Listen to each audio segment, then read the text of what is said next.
Viewers, آپ جانتے ہیں کہ یقین اور بھروسے میں کیا فرق ہے؟ تو ان دو الفاظ کے مطلب سمجھنے کے لیے اس کہانی کو سنتے ہیں۔ ایک آدمی دو بہت اونچی عمارتوں کے درمیان تنی ہوئی رسی پر چل رہا تھا۔ وہ بہت آرام سے اپنے دونوں ہاتھوں میں ایک ڈنڈا پکڑے ہوئے سنبھل کر چل رہا تھا۔ اس کے کندھے پر اس کا بیٹا بیٹھا تھا۔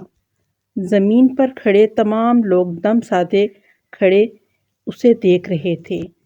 جب وہ آرام سے دوسری عمارت تک پہنچ گیا تو لوگوں نے تالیوں کی بھرمار کر دی اور اس کی خوب تعریف کی۔ اس نے لوگوں کو مسکرا کر دیکھا اور بولا، کیا آپ لوگوں کو یقین ہے میں واپسی پر اسی رسی پر چلتے ہوئے دوسری عمارت تک پہنچ جاؤں گا؟ لوگ چلا کر بولے، ہاں ہاں تم کر سکتے ہو۔ اس نے پھر پوچھا، کیا آپ سب کو بھروسہ ہے؟ لوگوں نے کہا، ہاں ہم تم پر شرط لگا سکتے ہیں۔ اس نے کہا، ٹھیک ہے، کیا آپ میں سے کوئی میرے بیٹے کی جگہ میرے کندھے پر بیٹھے گا؟ میں اسے بحفاظت دوسری طرف لے جاؤں گا۔ اس کی بات سن کر سب کو سکتہ سا ہو گیا۔ سب خاموش رہ گئے۔ یقین الگ چیز ہے، بھروسہ الگ۔ بھروسہ کرنے کے لیے آپ کو مکمل فنا ہونا پڑتا ہے، اور آج ہم سب میں اس بھروسے کی کمی ہے۔ ہم اللہ پر یقین تو رکھتے ہیں لیکن بھروسہ نہیں کر پاتے۔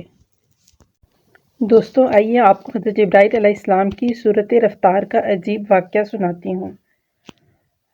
حضور صلی اللہ علیہ وآلہ وسلم نے ایک مرتبہ جبرائیل علیہ السلام سے پوچھا، اے جبرائیل علیہ السلام، کبھی تمہیں آسمان سے مشقت کے ساتھ بڑی جلدی اور فوراً بھی زمین سے اترنا پڑا؟ جبرائیل علیہ السلام نے جواب دیا، ہاں یا رسول اللہ صلی اللہ علیہ وآلہ وسلم، 4 مرتبہ ایسا ہوا کہ مجھے فی الفور بڑی سرعت کے ساتھ زمین پر اترنا پڑا۔ حضور صلی اللہ علیہ وآلہ وسلم نے فرمایا، وہ 4 مرتبہ کس موقع پر؟ جبرائیل علیہ السلام نے عرض کیا، ایک تو جب حضرت ابراہیم علیہ السلام کو آگ میں ڈالا گیا تو میں اس وقت عرش الہی کے نیچے تھا۔ مجھے حکم ہوا کہ جبرائیل علیہ السلام خلیل اللہ کے آگ میں پہنچنے سے پہلے فوراً میرے خلیل کے پاس پہنچو۔ چنانچہ میں بڑی سرعت کے ساتھ فوراً خلیل کے پاس پہنچا۔ دوسری بار جب حضرت اسماعیل علیہ السلام کی گردن اتھر پر چھری رکھ دی گئی تو مجھے حکم ہوا کہ چھری چلنے سے پہلے ہی زمین پر پہنچو اور چھری کو الٹا دو۔ چنانچہ میں چھری چلنے سے پہلے ہی زمین پر پہنچ گیا اور چھری کو چلنے نہ دیا۔ تیسری مرتبہ جب حضرت یوسف علیہ السلام کو کنویں کی تہ تک پہنچنے سے پہلے زمین پر پہنچنے کا حکم ہوا اور کنویں سے ایک پتھر نکال کر حضرت یوسف علیہ السلام کو اس پتھر پر بٹھانے کا حکم ہوا، چنانچہ میں نے ایسا ہی کیا۔ اور چوتھی مرتبہ یا رسول اللہ صلی اللہ علیہ وآلہ وسلم، جب کہ کافروں نے حضور صلی اللہ علیہ وآلہ وسلم کا دندان مبارک شہید کیا تو مجھے حکم الہی ہوا کہ میں فوراً زمین پر پہنچوں اور حضور صلی اللہ علیہ وآلہ وسلم کے دندان مبارک کا خون زمین پر نہ گرنے دوں، اور زمین پر گرنے سے پہلے ہی میں وہ خون مبارک اپنے ہاتھوں میں لے لوں۔ یا رسول اللہ، خدا نے مجھے فرمایا تھا، جبرائیل، اگر میرے محبوب صلی اللہ علیہ وآلہ وسلم کا یہ خون زمین پر گر گیا تو قیامت تک زمین میں سے نہ کوئی سبزی اگے گی اور نہ کوئی درخت۔ چنانچہ میں بڑی تیزی کے ساتھ زمین پر پہنچا اور حضور صلی اللہ علیہ وآلہ وسلم کے خون مبارک کو اپنے ہاتھ پر لے لیا۔ دوستوں، آئیے ایک بہت دلچسپ اور ایمان افروز واقعہ فرعون اور اس کی خادمہ کا سنتے ہیں۔ حضور اکرم صلی اللہ علیہ وآلہ وسلم شب معراج میں بیت المقدس کی طرف جاتے ہوئے مصر کے قریب ایک مقام سے گزرے تو انہیں نہایت ہی اعلیٰ اور زبردست خوشبو آنے لگی۔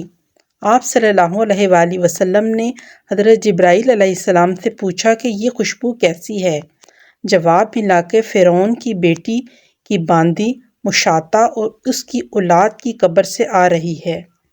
پھر حضرت جبرائیل علیہ السلام نے اس کا قصہ بیان کیا کہ مشاطہ فرعون کی بیٹی کی خادمہ تھی اور وہ خفیہ طور پر اسلام لا چکی تھی۔ ایک دن فرعون کی لڑکی کو کنگھی کرتے ہوئے اس کے ہاتھ سے اتفاقاً کنگھی گر پڑی اور وہ اٹھانے لگی تو اس کی زبان سے بے ساختہ بسم اللہ نکل گیا۔ اس پر شہزادی نے کہا کہ تو نے آج عجیب کلمہ بولا، رب تو میرے باپ فرعون ہی ہیں، تو پھر تم نے کس کا کلمہ لیا؟ اس نے جواب دیا، فرعون رب نہیں بلکہ رب وہ اللہ ہے جو مجھے اور تجھے اور خود فرعون کو روزی دیتا ہے۔ شہزادی نے کہا، اچھا تو میرے باپ کے سوا کسی اور کو اپنا رب مانتی ہو؟ اس نے جواب دیا، ہاں ہاں، میرا اور تیرا اور تیرے باپ کا سب کا رب اللہ تعالیٰ ہی ہے۔ شہزادی نے اپنے باپ سے کہلوایا۔ وہ سخت غضبناک ہوا اور اسی وقت اسے برسر کے دربار میں بلایا اور کہا، تم میرے سوا کسی اور کو اپنا رب مانتی ہے؟ اس نے کہا کہ میرا اور تیرا رب اللہ تعالیٰ ہی ہے جو بلندیوں اور بزرگی والا ہے۔ فرعون نے اسی وقت حکم دیا کہ تانبے کی جو گائے بنی ہوئی ہے اس کو خوب تپایا جائے اور جب بالکل آگ جیسی ہو جائے تو اس کے بچوں کو ایک ایک کر کے اس میں ڈالا جائے، آخر میں خود اسے بھی اس میں ڈال دیا جائے۔ چنانچہ وہ گرم کی گئی۔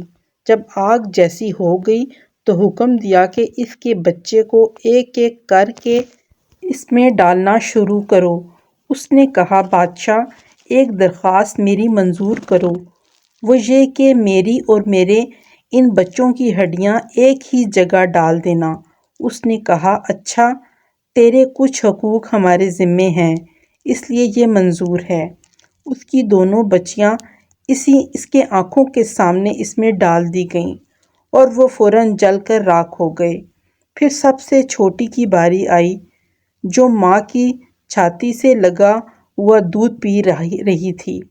فرعون کے سپاہیوں نے اسے گھسیٹا تو اس نیک بندی کی آنکھوں تلے اندھیرا چھا گیا۔ اللہ تعالیٰ نے اس بچے کو اسی وقت زبان دے دی اور اس نے بآواز بلند کہا، اماں جان افسوس نہ کر، اماں جان ذرا بھی پس و پیش نہ کرو، حق پر جان دینا ہی سب سے بڑی نیکی ہے۔ چنانچہ انہیں صبر آ گیا۔ اس بچے کو بھی آگ میں ڈال دیا گیا۔ وہ آخر میں ان کی ماں کو بھی آگ میں ڈال کر جلا دیا گیا۔ یہ خوشبوئیں اور اس کی مہک اس کی جنتی محل سے آ رہی ہے۔ سبحان اللہ۔